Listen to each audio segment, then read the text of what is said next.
잘하네. 자, 이번에 모든 영상의 시작에 저 민건이 저 소리가 들어가. 모든 영상의 시작에. 자, 어느 도시의 시민 중 70%는 운전면허를 보유하고 있대요. 비도 오고 참 공부하기 좋은 날씨다, 그치? 눈치있네요. 그 다음에 전체 시민의 49%는 여성이다 이런 얘기를 하고 있고, 운전면허를 보유한 시민의 40%, 운전면허를 보유한 시민 중 이 중에 40%가 여성이라고 합니다. 그럼 이 중에 60%가 남성인 거고, 그치? 그 다음에 전체 시민 중에서 49%가 여성이니까 그냥 전체 시민 중에서 51%는 남성일 거야, 그치? 뭐 이런 얘기를 할 수가 있습니다. 자, 이 도시의 시민 중 임의로 선택한 사람이 남성일 때라고 얘기를 했어요. 남성일 때 그 사람이 운전면허를 보유하고 있지 않을 사건을 이렇게 얘기를 해서 선생님이 남성인 사건을 A라고 표시를 하고 운전면허를 보유하는 것을 갖고 있는 것을 우리가 사건 B라고 한번 정해볼게요. 그러면 이제 우리가 찾아야 하는 것은, 우리가 목표로 해야 하는 것은 내가 남성을 뽑았을 때 그 사람이 운전면허를 보유하고 있지 않을 확률, 이런 식으로 우리가 얘기를 해줄 수가 있어요. 그러면 이제 PA분의 PA 교집합 B의 여집합을 찾을 건데, PA라는 건 남성일 확률이라 일단 우리가 이미 구해놓은 상황이에요. 0.51이죠. 얘를 한번 구하러 가도록 하겠습니다. 자, A 교집합 B의 여집합이라는 게 뭐예요? 남성이면서 운전면허를 보유하지 않았을 확률을 얘기하는 거잖아요. 그쵸? 네. 그럼 어떻게 되겠어? 일단은 운전면허를 보유하고 있지 않아. 운전면허를 보유하고 있지 않은데 보유하고 있지 않은 사람 중에서 남성, 뭐 이런 식으로 얘기를 해줘야 되지 않을까, 얘들아? 그러면 운전면허를 보유하고 있지 않은 시민은 몇 %야? 70%가 운전면허를 안 가지고 있는 거잖아, 그치? 맞니? 네. 그러면 70% 전체 중에서 운전면허를 보유하지 않은 사람은 전체의 30%다 이렇게 얘기를 해줄 수가 있겠다, 그치? 그러면 운전면허를 보유하고 있지 않은데 남성인 경우는 어떻게 될까요? 운전면허를 보유하고 있지 않은데 남성이야. 몇 프로가 될까?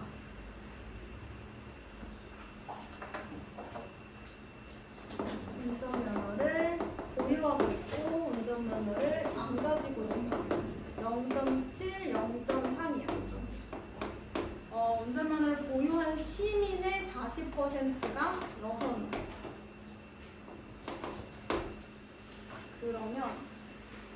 그런데 봐봐. 그럼 얘들아, 운전면허를 보유한 여성은 몇이야?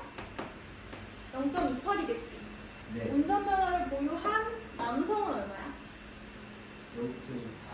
0.42야. 그렇지. 그런데 운전면허를 보유한 여성과 운전면허를 보유하지 않은 여성을 합쳤을 때 0.49가 돼야 되는 거 아니? 네. 그럼 이게 얼마야? 0.21이겠네. 그치? 네. 운전면허를 보유한 여성이야, 얘들아. 운전면허를 보유한, 그리고 여성. 운전면허를 보유한 남성이야. 그치? 운전면허를 보유한 남성. 그런데 남성은 전체 다 합해서 0.51이 되어야 돼. 그치? 네. 전체가 0.51이 되어야 돼. 그럼 이 사람은 운전면허를 보유하지 않은 남성은 얼마가 돼야 되는 거야? 0.9 뭐 이렇게 돼야 되는 거 아니야? 그치? 네. 그러면 생각해봐. 운전면허를 가지고 있지 않은 사람이 0.3인데 그 중에 여성의 비율이 얼마인지 몰라. 네. 그런데 얘랑 곱해서 뭐가 나와야 돼? 얘가 나와야지. 네. 이해됐어? 조금 예쁘게 쓰지는 못했지만 봐봐. 운전면허를 갖고 있는 여성이야. 운전면허를 안 가지고 있는 여성이야. 합쳐서 여성의 비율을 만족해야 돼.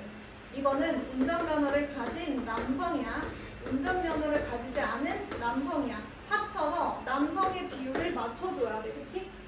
우리는 이걸 알고 있고 얘를 알고 있는 거야. 근데 이게 어디서 나와야 돼? 얘들아 여기 봐봐. 운전면허를 가지고 있지 않은 여성의 비율을 곱했을 때 0.21이 나와야 되는 거니까 네. 운전면허를 가지고 있지 않은 사람 중에 여성의 비율은 0.7이 되는 거지. 이거 곱해서 얘가 나와야 되는 거야. 그렇지? 우리가 요거 곱해서 얘 나왔잖아. 요거 곱해서 얘 나왔지. 그치? 요거 곱해서 얘 나오는 거야. 요거 곱해서 얘 나와야 되는 거니까 이거 얼마야? 0.3이야. 운전면허를 가지지 않은 사람들 중에서 남성의 비율은 0.3이 되겠습니다. 운전면허를 가지고 있지 않은데 남자의 확률 얼마다? 100분의 30이라는 거야. 그냥 0.3 곱하기 0.3에서 0.09 해도 되겠지, 그치? 그럼 요거 어디다가? 여기 위에다가 써주시면 됩니다.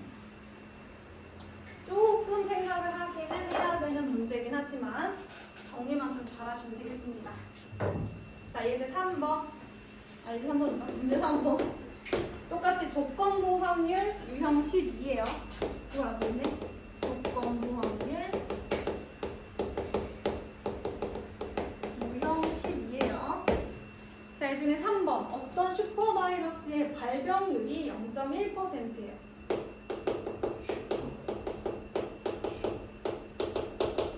과학자가 이 슈퍼바이러스의 보균자를 진단할 수 있는 검사를 개발하였는데 검사에서 양성이 나오면 보균자, 음성이 나오면 비보균자로 진단하게 됩니다. 이 검사 결과는 슈퍼바이러스의 보균자인 경우 100% 양성으로 나옵니다. 보균자인 경우에는 100% 양성으로 나온대. 그런데 비보균자의 경우에도 어떤 일이 일어났을 때 0.05 정도는, 즉 5% 정도는 양성으로 나올 수 있다라는 얘기가 있어요. 네. 자, 이 지역에서 임의로 선택한 한 사람의 검사 결과가 양성으로 나왔을 때, 그랬어요. 양성으로 나왔을 때 이 사람이 슈퍼바이러스 보균자일 확률 이렇게 얘기를 했네. 그치 얘들아? 네. 자, 그러면 검사가 양성으로 나왔어. 양성으로 나오는 사건을 선생님이 이라고 했어. 그게 실제로 보균자를 가지고 있을 확률, 이렇게 얘기를 한번 해볼게요. 보균자를 가지고 있을 확률, 네, 이렇게 한번 얘기를 해보도록 하겠습니다. 자, 그러면 양성으로 나왔는데 그게 양성이면서 정말로 보균자일 확률 이렇게 얘기를 해야 되는 거잖아요. 그럼 얘들아, 양성으로 나오는 경우를 생각을 해보자. 정말로 발병을 해서, 그치? 발병을 했으니까 0.001의 확률이죠. 네. 퍼센트를 비율을 바꾼 거예요. 진짜로 발병을 해서 양성으로 나오는 거죠. 양성은 100%. 무조건 양성으로 나오니까. 이렇거나 혹은 발병을 하지 않았는데, 그치? 그런데 0.05의 확률로 나왔거나 이런 상황인 거죠. 자, 요거를 계산하시면 0.05095가 나와요. 그죠, 여러분? 그러면 생각을 한번 해보자. 잠시만. 요거 계산을 한번 해보셨을까요, 여러분?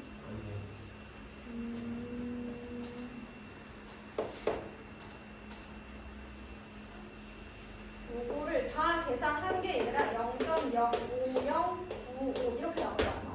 이걸 다 계산을 한 게 이렇게 나올 겁니다. 그러면 발병을 해서 정말로 양성이 떴을 경우와 발병을 하지 않았는데 양성을 떴을 경우가 합치면 양성일 확률이 되는 거죠. 그렇죠? 맞아? 그래서 여기다가 0.0509 쓰면 되겠고, 얘는 발병을 해서 양성이 뜬 경우니까 요거죠. 네. 여기다가 0.001만 써주면 끝났네. 요렇게 되겠습니다. 그 다음 독립과 동속으로 가서 유형 5번 갈게요. 유형 5번에 질문 있다고 하시니까. 그죠?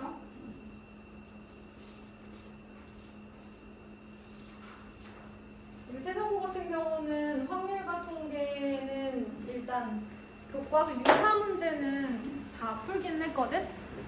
교과서 유사 문제는 벌써 2번 돌아서 근데 테스트 위주로 좀 보면 될 것 같은데 교과서 제가 다 풀으라고 안 줬나요? 교과서? 안 주셨어요. 교과서만 주면 되겠네. 여기 있나? 있을 것 같아. 있어요. 그치 그치? 네. 그거 주고 그 다음에 시험만 보면 되겠다. 그거 어렵던데. 맞아. 교과서가 은근 내가 저번 학기 풀려보니까 애들이 이건 뭐 금방 하죠 그러더니 막 계속 멈춰. 풀다 멈추고. 그래서 우리 웬만하면 쉬운 문제라도 너무 낮게 보지 말고. 자, 그러면 2번 보겠습니다. 주사위 한 개를 던져서 1의 눈이 나오면 0점, 1의 눈이 나오면 0점, 그 다음에 짝수의 눈이 나오면 1점, 1을 제외한 소수의 눈이 나오면 2점을 얻을 겁니다. 주사위를 3회 연속 던질 때 합계 점수가 5점일 확률. 자, 그럼 얘들아, 이렇게 되려면 합계 점수가 5점이 되려면 1점, 2점, 2점 얻을 수도 있고, 그죠? 또 순서 바꿔서 2점, 1점, 2점 얻을 수도 있고, 2점, 2점, 1점 얻을 수도 있죠. 다른 것도 있나요? 없을 것 같아요. 그쵸? 다른 경우는 없습니다. 그러면 1점을 얻을 확률은 짝수니까 2분의 1이겠네요. 1을 제외한 소수면 3과 5니까 2점을 얻을 확률은 6분의 2, 즉 3분의 1이 되겠네요. 그러면 어떻게 1점 얻을 확률 2분의 1, 2점 얻을 확률 3분의 1, 3분의 1 이렇게 들어가는 거 아니야, 그치? 네. 근데 이거를 뭐 한꺼번에 한다고 한다면 이런 경우가 몇 번이나 나오는 거예요? 어쨌든 뭐 3번의 시행 중에서 2번이 이제 얘가 나오면 되는 거 아니야? 네. 이런 경우가 3가지가 있어요. 뭐 이렇게 하시면 돼요. 이 3가지의 의미는 3번의 시행 중에서 1점이 들어갈 자리 하나를 선택한다. 뭐 이런 식으로 생각하셔도 되겠어요. 이거 간단하게 이렇게 합시다. 다음에 3번 해볼게요. 흰 공 4개에 검은 공 6개가 들어있는 주머니가 있는데 여기서 2개의 공을 차례로 꺼내는 시행에서 첫 번째 꺼낸 공이 흰 공인 사건, 첫 번째 꺼낸 공이 흰 공인 사건을 A라고 하고요. 두 번째 꺼낸 공이 검은 공인 사건을 사건 B라고 할 때 사건 PB를 구하여라. 뭐 이렇게 얘기를 했네, 얘들아. 에이, 뭐 그걸 굳이 이렇게 해야 되나? 어쨌든 PB를 구하라는 건데 뭐 어렵게 생각 안 해도 될 것 같은데, 첫 번째 흰 공, 검은 공 나오거나 두 번째 검은 공 나올 확률 이렇게 보여주시면 돼요. 흰 공 나올 확률은 몇 번 있는 거야? 꺼낸 공은 다시 넣지 않는데.